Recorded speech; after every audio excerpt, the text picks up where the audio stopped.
Predicting anti-cancer drug response of a cancer patient precisely carries on to be a serious issue till now. This is considered to be challenging because of both inadequate accessible data and drawbacks in algorithms. The treatments for cancer at present have their own sets of limitations. Hence, deep learning is a state of the art part of machine learning in capturing features from data sets and deducing precise predictions. Hence, the purpose of this project is to develop deep neural networks to predict drug responses using chemical features accurately. Data pertaining to drug responses available from genomics of drug sensitivity in cancer (GDSE) will be used to obtain relevant data sets and details. The response is measured by IC50 half maximal inhibitory concentration values, and it is measured in and represented in log scale. The lower the IC50 value, the more effective the drug is.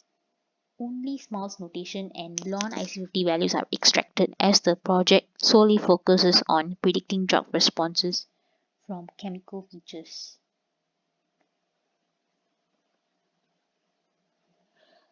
Small's is a chemical notation system which utilizes particular grammar and symbols to express atoms and bonds and structures of various chemical compounds. It comprises two groups of characters, which are atomic symbols and Small's original symbols. Symbols of atoms are derived from periodic tables. For the original symbols to represent in bonds in Small's notation, it is applied using Open Small's documentation. PubChem API is used to web scrape and obtain Small's notation. And then Small's notation ln IC50 values of all drugs from the cell line from the data set is derived.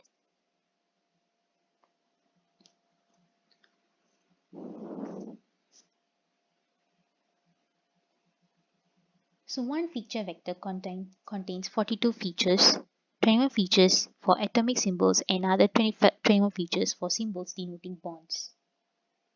RDKit is a collection of chem informatics and ML software written in C++ and Python.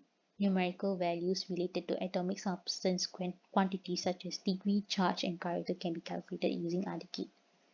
In this project, atomic properties such as symbols of atoms, degree of atom, total number of hydrogen atoms, presence or absence of aromatic ring, and more were taken into account to construct the binary vector. While for one original Small symbol, each 21-dimensional vector is a one-hot encoded vector, which is a distributed representation of 21 original symbols, Small symbol. The length of the feature matrix that is fixed to the maximum length of Small string for chemical compounds present in the database is 200. Padding with 0 is done to uphold the size of feature matrix. The Small string is expressed in a distributed representation which is named as Small's feature matrix. The neural networks convert the Small's feature matrix into a low-dimensional feature vector. Hyperparameter tuning is performed to derive an optimal model.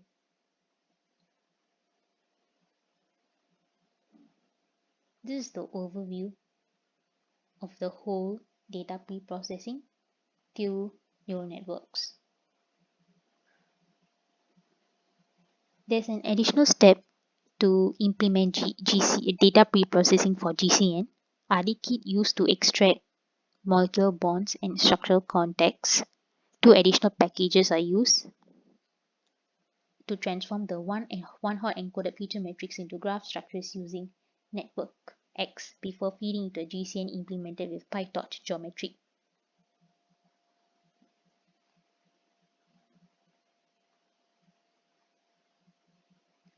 Different models are investigated. There are two sections in terms of prediction, single cell line and multi-cell line predictions. Under single cell line predictions, there are deep neural networks, 1D CNN and 2D CNN. So binary converted data of one cell line is used, which is MDA and B453 cell line, which is one of the cell lines under breast carcinoma. While under multi-cell line, there are two types of models, which is 2D CNN and GCN.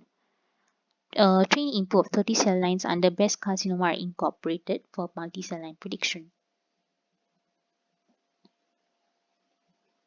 DNN is developed from the implementation of input layer, output layer, and mainly numerous hidden layers in order to learn the input despite its complexity. The input used for DNN is trained with MSE laws, and the following is the architecture of DNN. While CNN extracts the characteristics of the image and transforms them into smaller dimensions without missing out the essential details. The CNN is also trained with MSE laws, and this is the following architecture for CNN. So within a unit, it contains convolutional layers and pooling layers.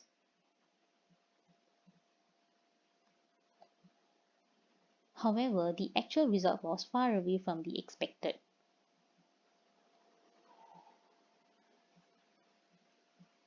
However, multi-cell line prediction worked much better than single cell line prediction. For multi-target regression with 2D CNN, following parameters are implemented and the following architecture is for multi-target CNN, resembles the simple 2D CNN, but this contains with 30 outputs, which are 30 cell line predictions. Hyperparameters such as L2 regularizer value, learning rate, batch size, and optimizer are also added.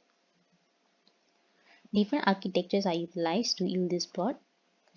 One convolutional layer and one max pooling layer is sufficient to extract features and hence reduce validation loss to 0.4400. The minimum values of validation loss are recorded as the number of layers and neurons are changed. At 15 layers and 60 neurons, 0.4400 is obtained.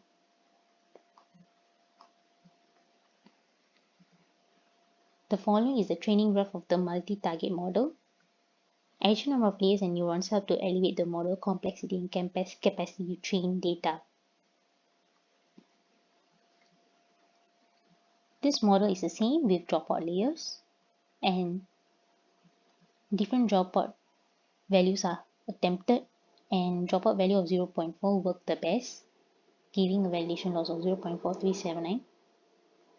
And the training graph for it, the fraction of input of units to drop rises. It generally improves the performance of the models by minimizing the issue of overfitting. So 2D CNN didn't work really well compared to multi-target 2D CNN. So there was a drastic improvement from 2D CNN to multi-target. So multi-target helps to address the issue of small data by developing the model to deal with 30 dependent variables.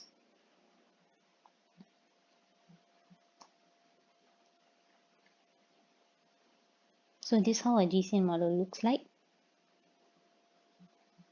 So there are consecutive GCN count layers, value activation layer implemented after each layer, global max pooling layers also utilized.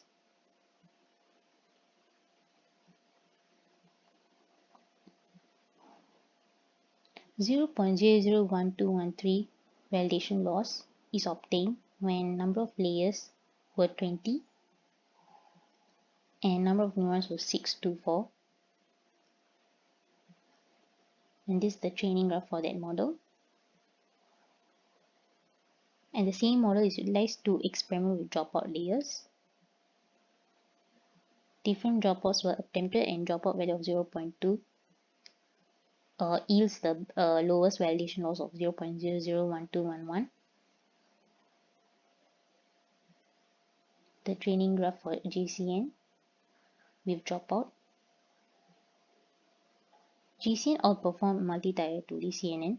The representation of drugs, chemical compounds is in molecular format in reality.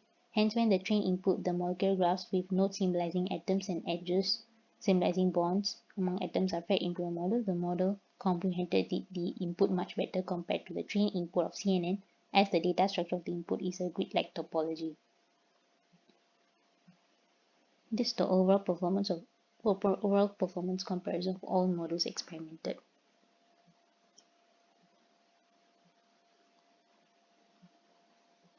GCN works the best as the results show robust predictions with validation loss as low as 0.00121. Thank you.